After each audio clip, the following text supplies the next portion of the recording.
solo artist, but also lead from Shalamar as well. So I always like to, just give everybody what's the bigger part of the pie. So Howard, good morning to you, sir.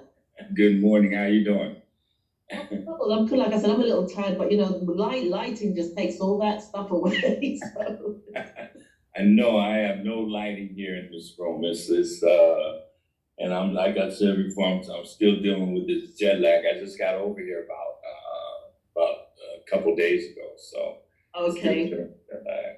Well, I'll be quick and I'll be gentle with you so that we just get through what needs to be said, but so that you can get the time and space to catch up with your travels. But Howard, I like to ask my clients in a nutshell, in a peanut shell, or a crab shell, who is Howard Hewett? Who is Howard Hewett? Wow.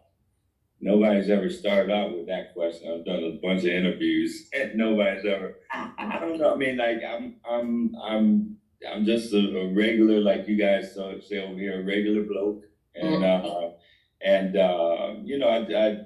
I've done music since I was 10 years old. So music is definitely a part of who Howard Hewitt is. Um, I mean, I have my family life, which my kids and everything, which who are all grown now. And now I'm starting into grandkids and stuff. So that's a big part. That's a big part of my life, a major part of my life as well. But just somebody who I love doing what I do. I love dealing with people. I love my friends, my family, and just living life, praising God every day, which is a major part of my life. And my spirituality is very important to me. And that's about it. That's it, I guess, in a nutshell. That's a good nutshell. It feels like a war nutshell, but it's a good shell to be in. Yes. I'm really very comfortable in my skin, as they say, and no, pretentious situations. A lot of times, with my peers, you have, some people who, pretty kind of, I have to say, are pretty pretentious in certain ways, but I like to associate myself with people who are real, who are like, who are, who's going to show up when they show up. You know what I mean? Absolutely. Yeah. And people who are authentic and grounded, because then when you sort of you attract that sort of energy to you, and it's important to surround yourself like that, because I know, especially if you're in the entertainment world, everybody wants to be out there and they're just going to be treading on you just to get there. But when you're grounded within your own self, you can walk amongst 1,000 people and still own who you are and not deviate to become something else. So I totally get you. And so you are in London at this moment in time. You could be here for a couple of weeks. You're here as a solo artist, but you're also here as part of Shalamar, if I get that correct. So your journey and where you've come from. What can the audience? What will can they expect from Howard Hewitt, who is now in this really nice, grounded, yummy place? Well, we're actually here for more than a couple of weeks. We actually, I think the last show was like June 18th or something like that. So we're here for over a month or so, but or about right around a month. And you can expect for the Shalamar shows, you can expect a lot of fun. We have a lot of fun with that show. It's just, I'm so proud of the show, and we've been doing it. We've been doing the whole Shalamar thing over here in the UK and different places in different countries in the EU. We've been doing it for the past, 17, 18, 19 years, 20 years almost, but we just really got serious about it the past like 7 or 8 years, and now we've carved out a real nice niche for ourselves, and in especially in the UK with the festivals and a lot of the larger clubs that we do, like the Indigo Club at the Old Group, yeah. And it's just a lot of fun. I don't do any Howard Hewett stuff in there. Everything is Shalamar, and like we pay tribute to Shalamar. That's our main focus for that show. So it's going to be a lot of fun, and a lot of old memories for people that come to the show, and they relate back to the '80s and the '90s and all that. So yeah, Howard Hewett. Now, as far as Howard Hewett is concerned, I pay tribute to my legacy, of course, during the show, but all my stuff on the Howard Hewett show is like uh, just the stuff that I've done through the years since I left Shalamar back in '86. So it's a little bit more romantic type music. Oh yeah, ballad, yes. Yeah, You're ballads. Mr. Balladeer, aren't you? You're. Well, that's what they say. They say I'm a balladeer. They call me a balladeer, and I'm fine with that. That's cool. I have no problem with that because ballads. For one thing, ballads last forever. Yeah. Forever. So I've done a lot of great stuff through the years. Like I said, since leaving the group back in '86. With Show Me, I'm For Real, Once, Twice, Three Times, Say Amen, and we can go on and on. So, it's that show, like I said, is a little bit more laid back, a little bit more, adult, as they say. Yeah, And wine and get it back. Yes.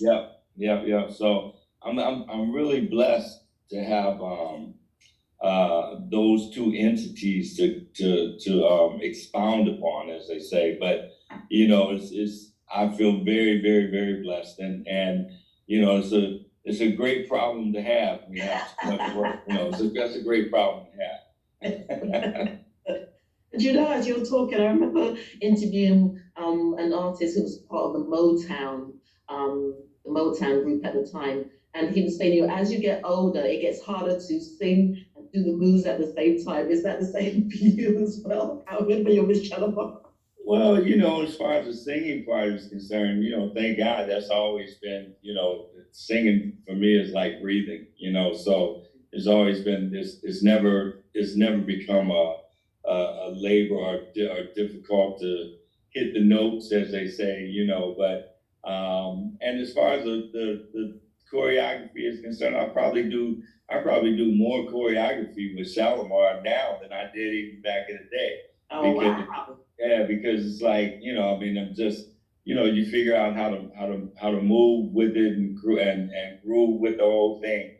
And it's just have fun, like I said. And even back in the day, with Jeffrey and Jody and myself, when I first got with the group, it was like, they were, because Jeffrey and Jody were dancers. They were dancers, yes. They're dancers. And, so after about a couple of months being with the group, I said, look, y'all, you guys want me to hit those notes?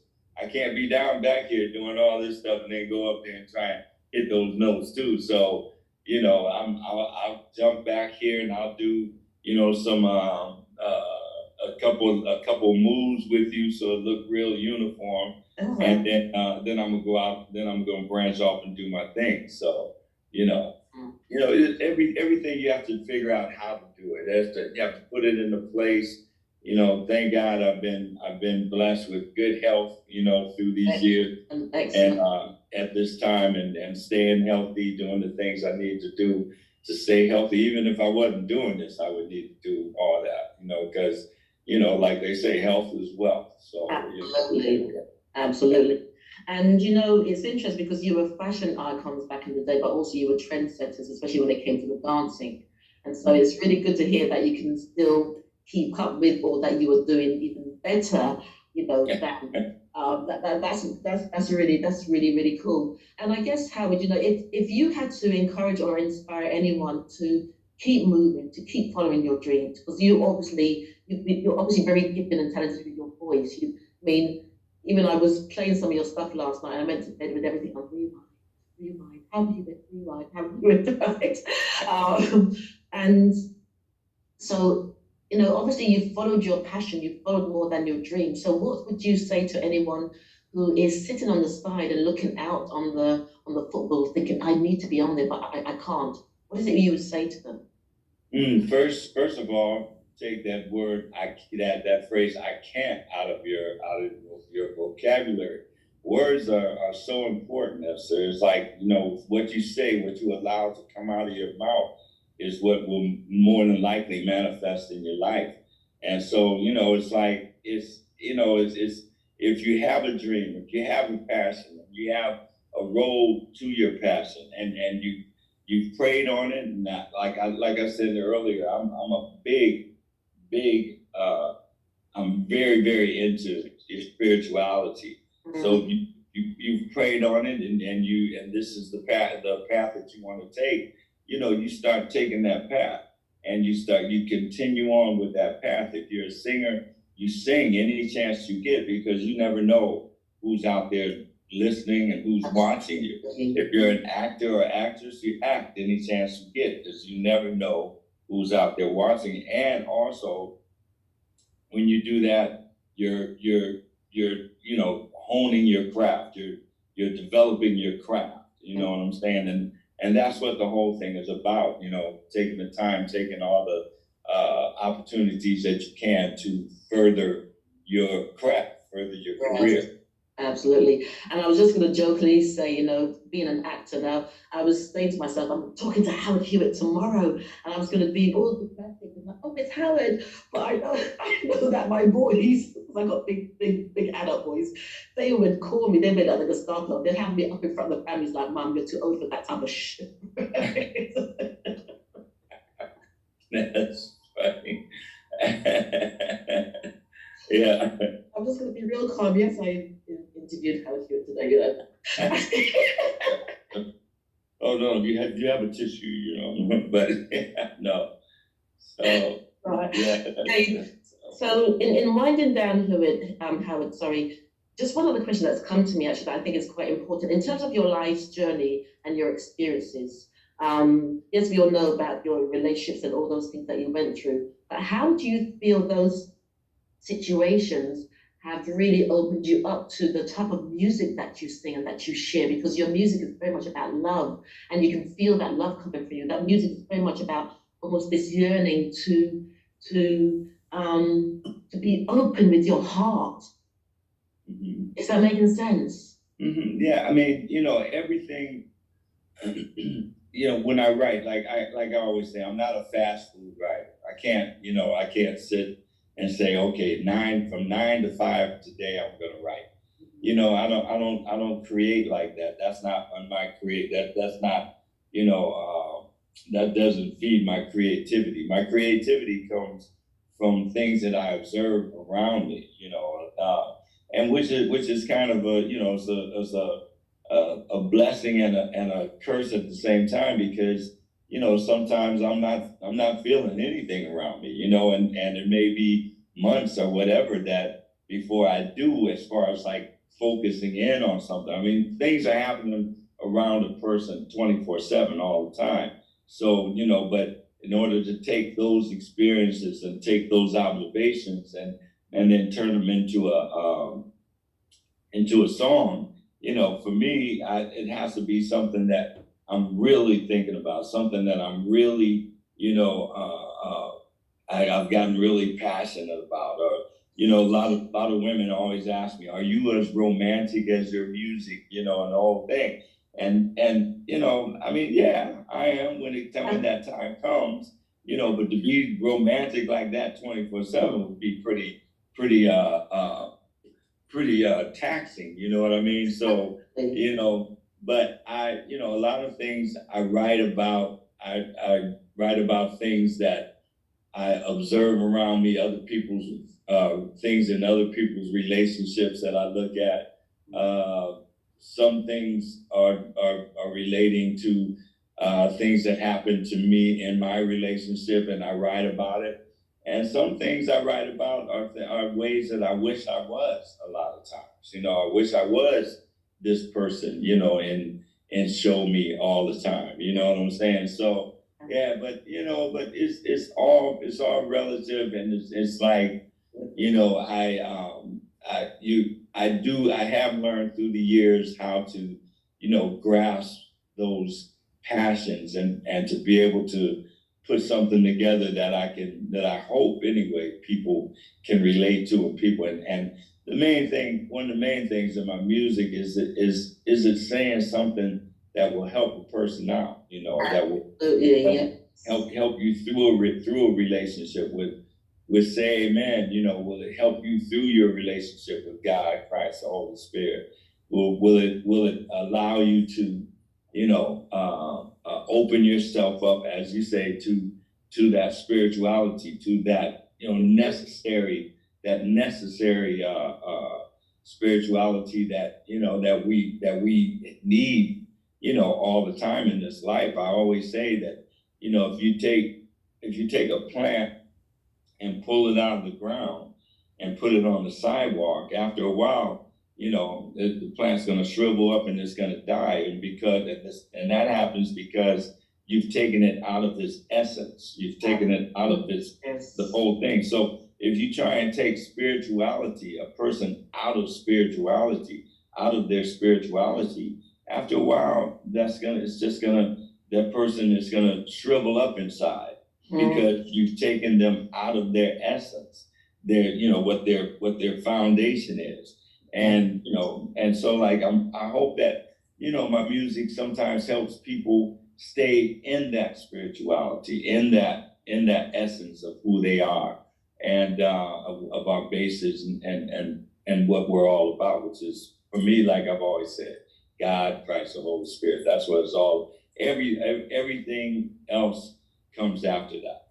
Excellent, excellent. Well, Howard, I just want to say a huge thank you. I've enjoyed this conversation. I can keep you longer, but I'm sure your arm must be aching. No, I'm good. I'm good. But I appreciate it though. And social media is all everything, these days. So, I spend a lot of time on my Facebook fan page, because I do a lot of FACC ... and life stuff on there. And just stay in contact. Also Instagram, my Instagram page is Howard_Hewett, Hewett. And then the Twitter page, which I don't spend a lot of time on there, but it's just a vocalist, and so everybody come hang out with me on there. We have a lot of fun on those pages, especially like I said, the Facebook fan page. So Brilliant, brilliant, brilliant. Well, ladies and gentlemen, I've been talking to Howard Hewett, and you can go onto his website and just you can see where he's going to be performing over the next few weeks, as well as Shalamar. You'll find all those details on all Facebook and all those wonderful channels. And Howard, just want to say thank you so much for taking the time. Hoping you get over your jet lag, and I'm hoping to see you at one of your performances. I will be there. I will be looking for you. Yes. In my albatross. Remember the albatross? Is what now? What is that? Remember I said I was going to find you with the albatross yesterday. Okay. Okay. Thank you very much. Thank you.